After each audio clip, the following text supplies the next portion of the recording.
This is the world's largest map art built out of 3.5 million blocks. And this is a netherite beacon that goes from build height all the way down to bedrock level. And these are the Minecraft things so large, it's hard to fit it in one video. We tried our best. And hey, according to YouTube, it's impossible to subscribe to the channel using just the palm of your hand. So if you're up to the challenge, high five that red sub button below. It's free and it helps out a ton. What's so special about hanging roots in Minecraft? Well, most of the time, not much. But for a brief period during their development, there was something special about this item that no other item had. And no, it wasn't just the name hanging roots, but rather it was the fact that when the item was rendered on the ground, it would render substantially bigger compared to other items on the floor, which I've got to say makes it really funny to throw it out of your hand and see it basically grow like it's coming out of a Pokeball. And I've seen resource packs that do this to make treasure items bigger on the floor, but that's all secondhand. The idea of this actually happening in Minecraft for a time, that's pretty funny. And I like to think that Mojang didn't notice this in testing because, let's be honest, even they know the hanging roots are kind of a letdown. Minecraft science, like any kind of social posting, has a character limit, but it doesn't have a limit on which character you're using to hit that. And so if we were to use the infinity sign Unicode symbol and fill up a whole text on top of this sign, then when we close out, we can see that it actually renders so wide that it goes off of the sides of the sign, which I think is pretty funny. And the fact that even 10 years ago they were looking into ways to use this for decorating their paintings, I think that's pretty sweet. And I mean, come on, what's more fitting than having it be the infinity symbol of all, being the biggest one? That's just too perfect. When you look at a block of sand, you're probably not thinking of art. You're probably thinking of a cave-in. But we can actually use the gravity of it falling to our advantage. And that's what this user Kevin JN Guy did here. See, by setting up basically a domino chain of falling blocks on top of a torch like this, we can continue that pattern up and up, so then when we break this bottom torch, it turns the block that it was supporting into an entity, that breaks its torches, so on and so forth, until the end result is that we get the largest falling sand art made in Minecraft. Which would already be cool enough, but the idea of doing this iconic Minecraft wallpaper with it, I think that's really cool too. And if you wanted something else satisfying, you can go in with a water bucket and turn all of those concrete powder blocks into actual concrete. Basically giving you a 2-for-1 for something fun to do. I just cannot imagine the stress of accidentally breaking one of these halfway through and watching all of your blocks fall hopelessly to the floor as you know you have to restart. Luckily, those didn't make it into the 1 minute and 19 clip that showed this off. I think that would have been a lot of pain. And if we're talking about the largest pixel art that can be made, then while you could do this using blocks, the real way to get extremely intricate pixel art in Minecraft is by using map art. Since each one of these maps that you see laid out in a frame is 128 by 128 blocks minimum. So the idea of them making 216 of these maps to create the Veil art piece that they have here, I've got to say that's a bigger number than I can wrap my head around. And if you're wondering why they framed it with so much obsidian, the real answer is that they built this on an anarchy server too. But hey, they often say that good art breaks more than a few rules, so doing it in a place where there's literally no rules on a server seems like a pretty good canvas. Though I'd be worried about someone coming up and blowing me up with an end crystal while I'm trying to build just one of these maps, let alone 216 of them. And when you start to question whether this is actually built in Minecraft or just photoshopped in, you know that it's something impressive. Ilmango is clearly a Minecraft genius. They have their whole channel of videos that can help prove that. But possibly one of my favorite of their inventions has to be this, which is the largest possible cactus farm. And if you're wondering what that means, since it seems like a big claim, we're talking about 10 million blocks worth of cactus farm getting made here. At a certain point, it doesn't even look like a cactus farm. It just looks like a dot matrix. More like you're playing Skygrid than actual Minecraft. But my favorite part of this video showing it off is when Ilmango goes into creative mode and stands next to the overflow pipe, and you see that even in creative mode where you're able to clear your inventory at a single press, it still fills up in no time. I don't even think I could type the give command this fast. But hey, if you have too many of them, you can always just throw it into a cactus. Kind of like a snake eating its own tail situation then. And in case you're ever thinking of building this, just know that the amount of items that you need to build this gets really absurd. But hey, if you want to go get nearly 100,000 water buckets and 69,552 blocks of obsidian for all of the nether portals, be my guest. I'm not gonna ruin your afternoon, or let's be honest, 3 years of your afternoons for that. What user time to dilation does here is to build an 11 by 11 fully programmable dance floor. Now, I've built one of these just using observers and redstone lamps before. It's not entirely tough, but it can be fun. One of the early redstone projects, let's say. But here, it's not only lighting up and cycling through different patterns, but you can also see them programmed in the wool blocks that are going through on the sides. Basically like the dance floor is playing some kind of Guitar Hero. And then when you zoom out further, you can see all the designs maps laid out in black and white framing the sides. Which I'll be honest, I would have a hard enough time just building one of those using redstone torches to turn on the right lamps, let alone having it done all automatically for me. And the fact that this was built over 10 years ago and it still remains so impressive, yeah, I've gotta say that's really cool. And I think this GIF that was made by someone in the comments really does the best job at showing it off, because when you speed it up, it's sort of mesmerizing to watch, and a nightmare to think about all the redstone that went into it. For a time, getting a full netherite beacon in Minecraft seemed like something that was completely impossible. I mean, you would need thousands of netherite scrap and ancient debris just to make one of these, and so that's why Wadsy got so many views when they made theirs. But where this got even crazier is in Fizzybanger's response video to Wadsy, because let's be honest, even though that's technically all the netherite blocks that you need to make this fully work, you can also add a lot more netherite underneath that beacon. And so, if you're willing to get 805,303,260 ancient debris, it's possible to make a netherite beacon that reaches all the way up to the build height. And if that sounds crazy, it is. Or rather, it was. Because with the build height getting a lot taller in recent updates, the Caves and Cliffs update made this a lot tougher to do. And this time, we're talking about 75.5 million for the netherite blocks. Yeah, even with duplicating all of these with shulkers like they mentioned in the methods, that's not a number I can say I'd want to count to anytime soon. Nor do I think I'd be able to count to it anytime soon, so I guess it works out. This gold farm's insane. I doubt I'm gonna get anyone who disagrees with that. And while it's possible to make some pretty impressive gold farms that are up on the nether roof, what this design by DashPum4 does, instead of dropping all the zombified piglins to kill them, instead they go through a series of nether portals until they're released at the top here, and they all die at this killing chamber way up above the farm. Now, this is a change compared to the original version of the farm, which was really just Nembon's gold farm, with an added overworld bridge to transport them up to the top of the world. And then with increases added to make it even faster, that got the drops for this farm up to 145,000 per hour. And if you're wondering, that's giving you 1,069 gold blocks every single hour. And in single player too. It's completely friendly for that version. And with the added fact that you have to do basically no spawn proofing to make this work, that's really where it starts to get fun to use. And they offer the world download too, so it's fun for you to just go look at it, even if you're not gonna go build in single player. And with all those gold blocks that you're getting from that farm, you can then go pump all of that newfound gold into user Really Epic Nice's Piglin Barterer. Now, calling this a bartering machine doesn't even seem fair. With 60 piglins employed, it really feels more like a company. Or a sweatshop more like it. I don't think they're getting breaks. But they're also in the nether, which I doubt the OSHA really applies to. Labor laws aside, with all this bartering that you're doing, we're able to get 200,000 drops per hour. All of that done with 99.997% efficiency. And what's even cooler than bartering all those items is then watching all those items filter around the sorting system multiple times so that they get picked up. And the only times that you don't get all the items from this farm is if they accidentally get discarded because of the sorting system. Look, you're getting so many of them, I think we can expect a little bit of burnage. The fact that it's nearly 100% even then, I doubt you're gonna miss any of the stuff that you're losing out on. I mean, when you're getting enough iron nuggets to literally put to shame some traditional iron farms, I think we can call this sufficient. If you were to type in this user's seed and fly out into the outer end islands, granted you're gonna have to travel 28,570,240 blocks to go find it, so hope you got an elytra. Once you do, you'll be greeted with what's possibly the biggest end city that's ever been found. At this point, this is starting to look like the moon base that was featured in Mojang's April Fool's snapshot. End City doesn't even feel like the right title for this. End Metropolis? New End City? I have no clue what you would even call this. But as long as it's got all the loot inside for me to get geared up, I'm fine with it. Though I will say, with all of this, to only have one ship off in the distance, yeah, that's pretty lame. But when you're reaching the point where you're getting exhausted looting an End City that's this big, you know that it's big. Treasure should never be boring. And when you do get bored of the end, you might want to take after what Mog Swamp did here, which has to be the largest end explosion that's ever happened. By turning the end island to a Swiss cheese filled up with TNT, Mog Swamp made this Swiss cheese feel like lactose intolerance as the entire thing blew up. And while it seems dangerous for us if we were to fall down here and not stand on top of one of the obsidian pillars, I think we have to remember just how bad it is for the Enderman. And the fact that there's only a few endstone blocks that are left remaining after this really makes me just impressed at those endstone blocks. They're the resilient ones, and unfortunately they had to get destroyed for the next project that Mog Swamp built here. But it's kind of like killing 99% of germs with hand sanitizer. You don't necessarily want the other 1%, but you can't promise a complete job, even if you go overkill. And while we've seen the largest map pixel art that's ever been built, I think this design by Wunba has to be the largest map room that's ever been built inside of Minecraft. Taking almost 150 hours to produce this video, it gets really surreal to see as they're laying out all of the maps into the frames here. I mean, when they're walking on top of the map, it looks more like Tom Clancy's Division than anything you're ever supposed to see in Minecraft. Almost like we're a giant walking on top of the world. But I will say, the time-lapse of seeing this all get filled in, it's pretty satisfying. Almost like scan lines. Now, I never think that I would take the 8,000 maps to go make all these, especially with all the traffic travel to go fill those out. I don't want to do that much durability damage to my elytra. It really is an impressive way to appreciate Minecraft's world generation. And it's good if you appreciate it, because how much this slows down your game, you're really just taking a slideshow look at it. When you think of space travel, you're probably picturing something like this, but it turns out a boat can work just as well. Let me explain. See, on Bedrock, if you were to put a boat on top of a pad of slime blocks, bounce on top of it a couple of times, and then get in, then we can ride that sucker sky high. And if you ask me, that's definitely the weirdest and the cheapest way to reach the stratosphere. So if you're tired of building the traditional elevator or ladder, then this will definitely offer some new leverage. Here's how to hold more than 64 items in a stack. Since as Wi-Fi shows off, if you were to shift click a bottle inside of a brewing stand, then it's possible to stack more than one bottle per slot. And then when you go to pick up the stack of bottles from each slot in a row, they'll continue to stack in your hands, giving you a stack that's larger than 64 items in size. And in theory, you could use this to stack up to 2.147 billion items in one hand. So that's the maximum size of the integer value.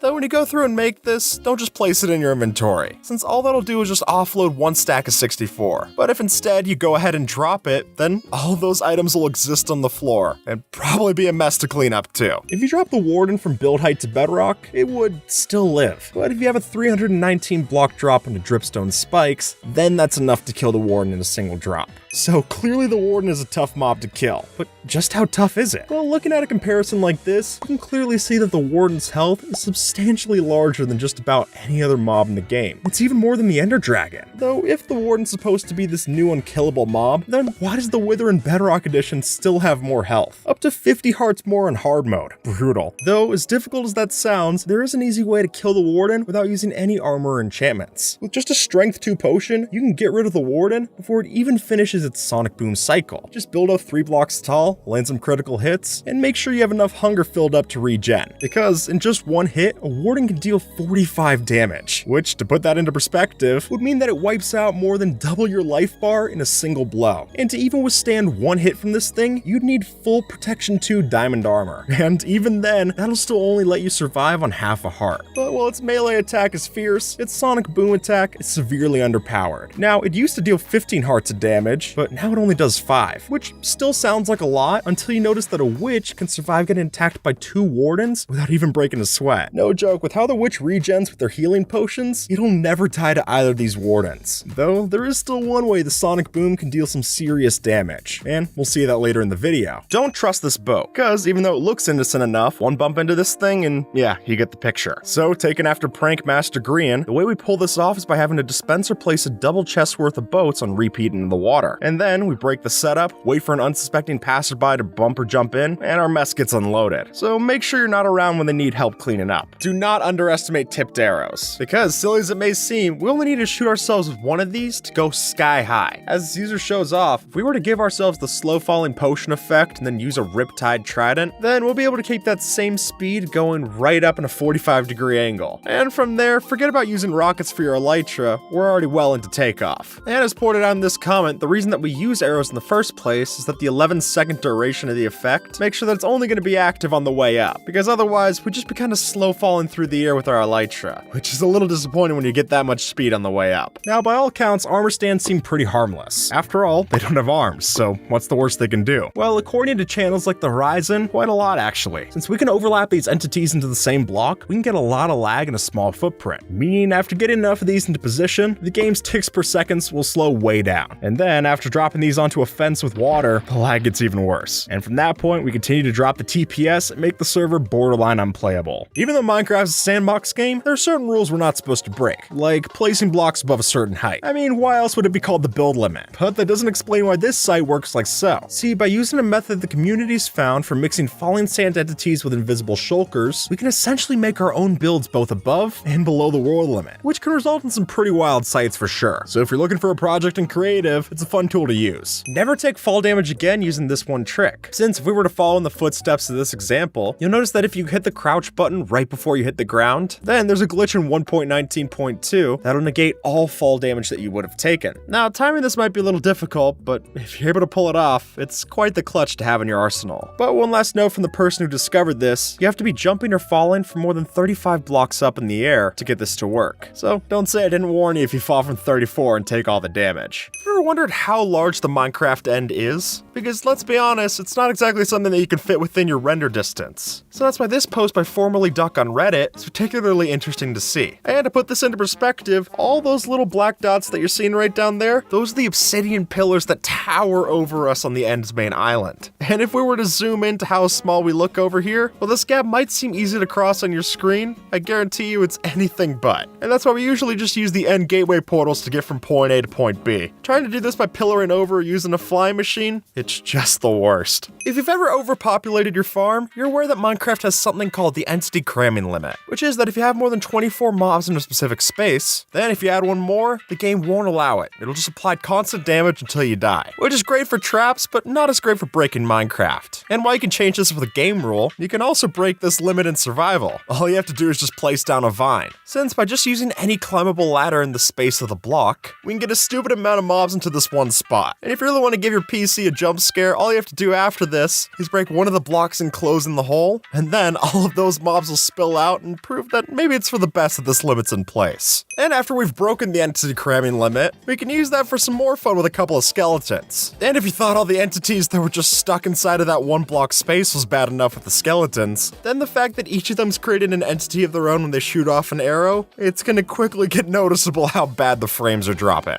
And now every time that they're shooting you, they're essentially doubling the amount of entities. So good luck to your computer. Fall damage is something of a great equalizer in the Minecraft world, because no matter the enchantments, the potions, or even the hearts that you got, there's an upper limit for all of that. But have you ever wondered how high that could be? Well, as it turns out, if you were to mix together a full set of Protection 4 and Feather Falling 4 netherite armor, a Turtle Master potion with Resistance 4, an enchanted golden apple, and then land on a pad of hay bales, that'll let you survive a fall of 4,504 blocks on half a heart. But really, just use a water bucket. Let me know if this has happened to you. You're playing on an SMP with friends, each of you making progress at the same time, until one of you gets a bit too eager and then slays the dragon by themselves. It's a frustrating realization for sure. So to keep that final destination off limits, our solution comes down to dripstone. By dropping a couple of these from a tall height, we guarantee that whoever goes through the portal next is in for a short trip. And folks, this will even work regardless of their armor, making it a perfect addition for your next manhunt trap. Torches are the most obvious way to light up a build. They're cheap, you can craft a bunch of them, and they also happen to work pretty well. So most of us don't tend to look for replacements that often. But if you were to take the time and scan through all of Minecraft's various blocks, there's actually a surprising competitor. For some reason, 4 sea pickles actually give off more light than a torch in the same block. No joke, these slimy sea things can outperform Minecraft's most iconic light source. So if you're really looking for a reason to build a pickle farm, at least now you got one. Although villagers might not always give you the best deal, it seems like they're always more than willing to give you that deal. Since, as it turns out, we can see from this post that villagers have no range for trading. And a good way to test this is by using 2 different ender pearls while standing up at build height. Throw one to the floor and then one up into the sky, and that way when you land and start trading with the villager, you'll then be teleported up to the top, and you'll see that we didn't even interrupt our trading. And given that other workstation UIs usually have a range to them, like chests or crafting tables, it's weird that this is the case, but it also lets us build this cool design that we have over in the end gateway, so I'm not complaining. Riptide is a fantastic enchantment, and it's definitely a powerful one when mixed with a rainstorm. But even though it's great, it still has a few quirks I can't quite make sense of. For example, if we do a side-by-side comparison of using Riptide in a shallow pool versus something with a bit more depth, the difference is night and day, and for some reason, the shallow option will always win out against the competition. And while I can't quite figure out why this could be, it does allow us to get some newfound height and distance with our trident. So next time you're looking for a boost, maybe use your water bucket instead of visiting the ocean. When you're on multiplayer, it's nice to offer some starting gear to the new players. But how do you guarantee that that stuff only goes to those who need it, instead of the rich players who are looking for free handouts? Well, odd as it may seem, this book could do the trick. As Razeworks demonstrates, having a book written like so can overload the data and cause a player with too many items in their inventory to get kicked out when they open up the chest. But if you have nothing, it works as planned. And though I barely understand the science behind it, it is a cool system. Minecraft's FOV can go as low as FOV 30 and as high as Quake Pro. But that's not actually true, since if you were to go into the game's option text file and then tweak these values even more, and the closer that you set these FOV values down to 180 degrees,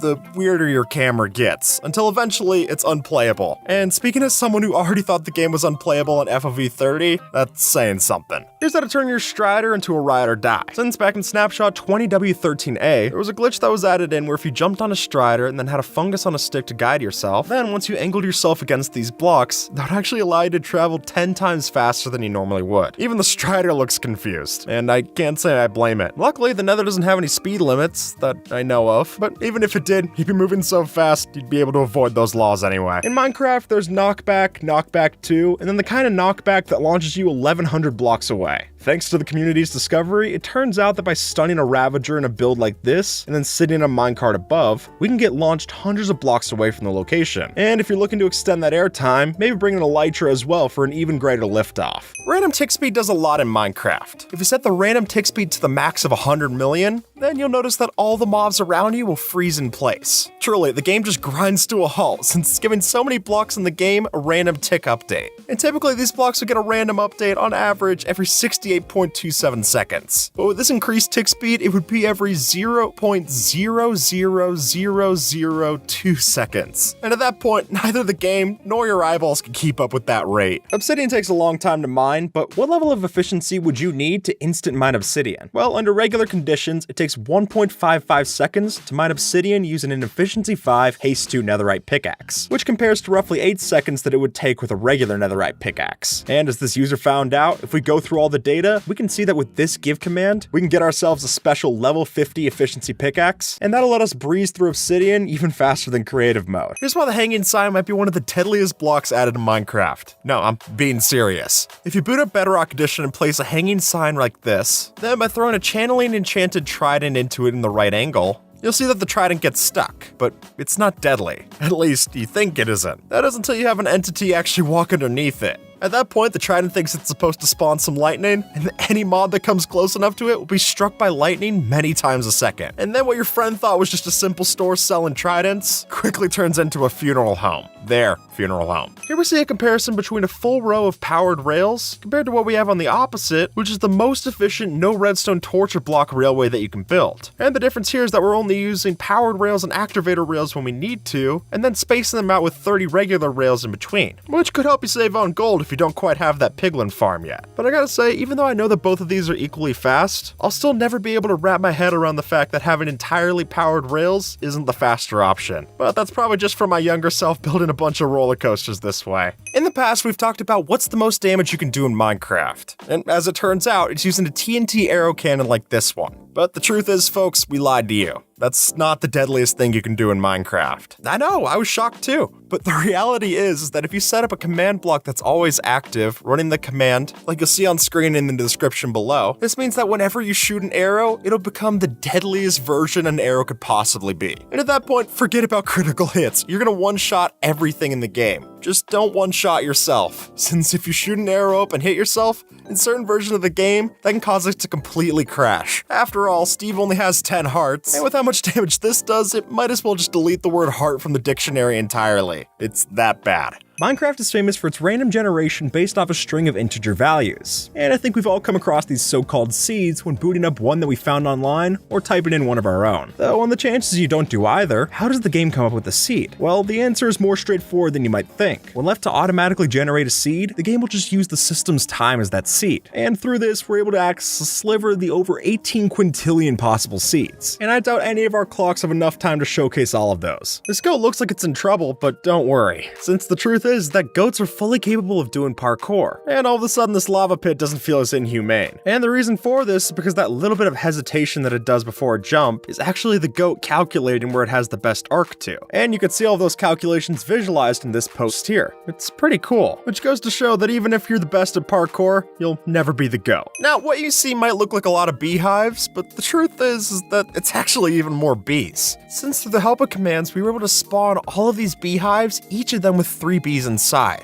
And as soon as daytime rolls around, you're gonna see all those bees come out to play. And the results are clear to see. mostly because your computer's only gonna render about 1 frame per second. And honestly, it's hard to say I'm not jealous. Not of the dying computer, but I respect the bees willing to stick that much to their wake-up schedule that they'll literally ruin the world. If you're able to fill up a shulker box full to the brim of netherite, you're probably feeling pretty good about yourself. And if you're able to fill up a double chest full of shulker boxes just like that, then come on, you're on top of the world. Until, of course, you break that chest and it's over lava. Because at that point, even if our netherite doesn't burn, the shulker boxes sure do. And since each of these double chests is able to hold 93,312 items, that means that with the way that Minecraft creates item entities, that's 1,458 stacks of items that you gotta worry about in your world. Which, I know it's all netherite and that should be a good thing, but when your computer's about to put you back in the Stone Age, you won't be too thankful for your luck with ancient debris. It's really just gonna be a hot mess. In 1.19, Mojang added in the skulk biome. Don't believe me? Just watch. Now, the skulk block is coded to spread whenever a mob dies nearby, but there's not really a limit to that. Meaning if we summon a bunch of mobs on top of a skulk catalyst and then let the entity cramming take care of them, that'll eventually let the skulk spread into its very own biome, which is equal parts beautiful and concerning. With your Riptide Trident, we can go up to 200 blocks into the sky. And the way we do this is that if we wait for a rainstorm and then continuously bounce off a slime block bounce pad, each time that we bounce back down, we'll launch higher than the last, which in turn gets us more momentum, and we can continue to do this until we reach so high in the sky that the rain becomes snow, meaning we're so high up in the atmosphere that it starts to get cold up there. And while that's all fun and games, just make sure that you actually land on the slime block when you're ready to come down. We don't need to go from your highest high down to your lowest low. We're gonna use just 1 ender pearl to get infinite amounts of ender pearls, and then 0 amounts of frames. By setting up a repeating command block, we can type in this execute command so that every ender pearl entity that enters the world is therefore summoning other ender pearl entities, which right now doesn't seem that bad, but as soon as you make the decision, or the mistake I should say, to throw out an ender pearl, we'll quickly have more than 16 of the things. Then after seeing this, maybe it's for the best that endermen don't always drop ender pearls. Clearly they're a lot more powerful than we ever thought. The Warden's Sonic Boom might not deal a lot of damage to us, but it can be devastating against the Ender Dragon. And as this example shows, with enough of the Wardens in the end, we can effectively blast the dragon off course. I mean, the dragon can't even get back to her perch. It's that bad. Even though you can't see it, I'm wearing a full set of armor right now. And the way that's possible is that we're able to change our attributes through this command. So sure enough, we can give ourselves a full suit of netherite armor that no one's able to see, which would be a fun prank to pull on your friends during a PvP competition. After all, it looks like you should be easy to kill, but the truth is not as simple as that. And that isn't even the only attribute that we can change. We can also make it so that we attack a lot stronger too, letting us get God mode without your friends being none the wiser. Truth be told, villagers do not seem like the smartest mobs, and more often than not I'm racking my brain trying to figure out their logic. But occasionally they have their moments. For a case study, take a look at this unemployed villager. Not too impressive, right? But at any workstation within a distance of 32 blocks, and they'll start some serious pathfinding. No joke, these NPCs can even work through mazes to try and find a job, which I'll admit is serious dedication. But why that same villager refuses to restock when the block is right next door, that I'll never understand. Render distance can make a world of difference, and it's one of the more clear benefits to playing Minecraft on a beefy computer. But it turns out on Bedrock, that draw distance is even more impressive. See, you might not have noticed, but with the way the game loads, we're able to stand at the main end island and see the outer islands within view, which I'll admit is a surreal sight. And it's made even more enjoyable by the fact that Bedrock handles render distance loading substantially better than Java. And I imagine this will make pulling off your next flying machine journey a lot easier to do, just as long as you don't fall off. Horses aren't the most ideal form of travel. I mean, you have to spend the time to painstakingly breed for the right stats, only for your special steed to max out at a speed that's slower than the Elytra, or it would be, unless you're on Bedrock. Over here, there's a bug that if you give the parents a potion effect like speed and then breed them together, the offspring will continue to be faster. Do this again for a couple of generations, and we can get some supercharged horses, which is definitely a sight to see. And at this point, they're hard to use for a completely different reason. If you go to create a super flat world, and instead choose for every block in the world to be made out of enchanting tables, none of them will generate with books, which by itself is already kind of ruining Minecraft, but we can push it so much further. Since if you then use the fill command or world edit to reset those enchanting tables, then they'll have their books back, and the result will be a lot more headache-inducing. Yeah, each of those books wants to take a peek at you, and the result is a lot of lag. Plus, it's just creepy too. And while a world made out of enchanting tables is bad enough, one made out of drip leaves gets even crazier. Now, while we could make this only 1 block thick, the better results that you'll see here are made from thicker and thicker layers of drip leaf. Since as soon as we spawn in and step on our first victim, that block update will cause the drip leaf underneath us to realize that it's not staying on a supporting block. And so it pops off as an item. And then this happens again to the next drip leaf, and then again to a few more drip leaf, until eventually we create a ripple of destruction throughout our world. It's like the opposite of watching grass grow on a field of dirt blocks. Instead, you're watching a bunch of drip leaves learn their dirty secret. None of this is real. We live in a simulation. Wake up. Wake up. Wake up.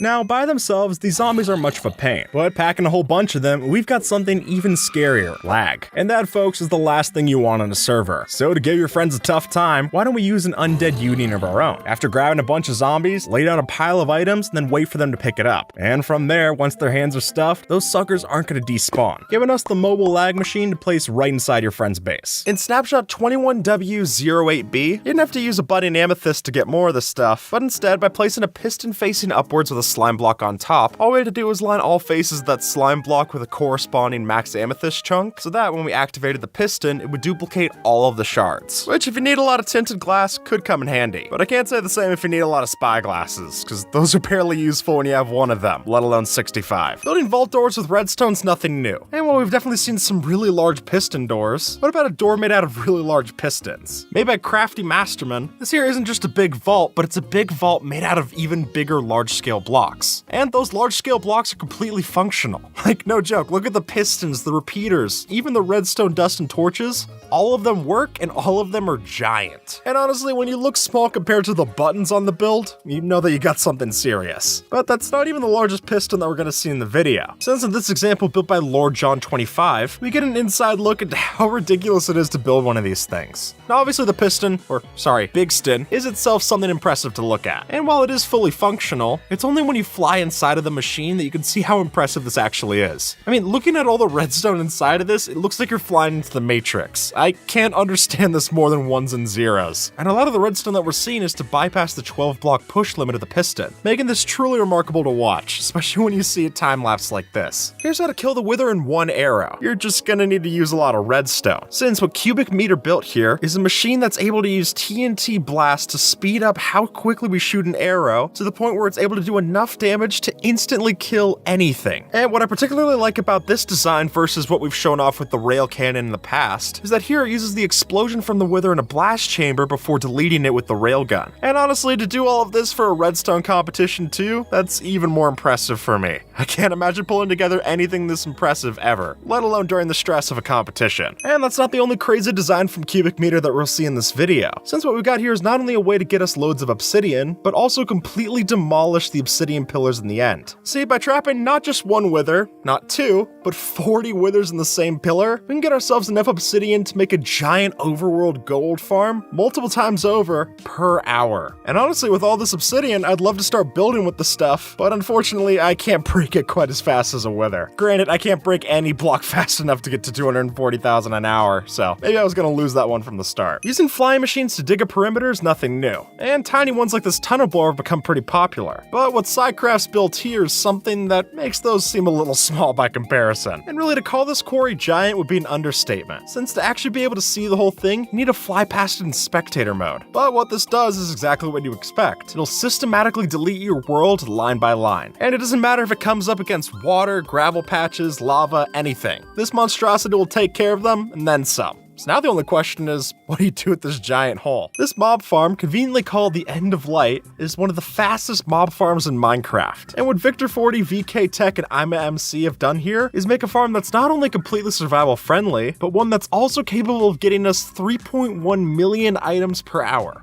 Which sounds great, but what items are we getting? Oh, really, you have your pick. Since this farm will give you gunpowder, bones, arrows, rotten flesh like a regular mob farm, and then it'll also give you ender pearls, sugar, sticks, glowstone, all the drops that you would get from endermen and witches too. And then with the right kind of portal linking to sync this up, we could also add in other modules for wither skeletons and drowned as well. So you better figure out a good way to store all those items, I guess. Because just this alone, we're filling up almost 900 double chests worth every hour. I don't even know if I could place down down 900 double chests in an hour. I guess we got some other prep to do before we build this. Through the use of scaffolding blocks, bamboo can be a pretty helpful thing to have on hand. So if your friend doesn't live next to a jungle and they haven't learned this yet, then how about paying them a little lesson? This is one of the quintessential lose-lose situations. Because on one hand, if they decide to leave it all up, that bamboo is not easy to navigate. But on the flip side, if they decide to take it down with a max efficiency axe, then there's going to be so many items falling from the sky that it might just lag out their entire client, making both options, in turn, pretty slow to deal with. And with that, folks, YouTube thinks that you might like this video, so see if they're right and have a good one, alright?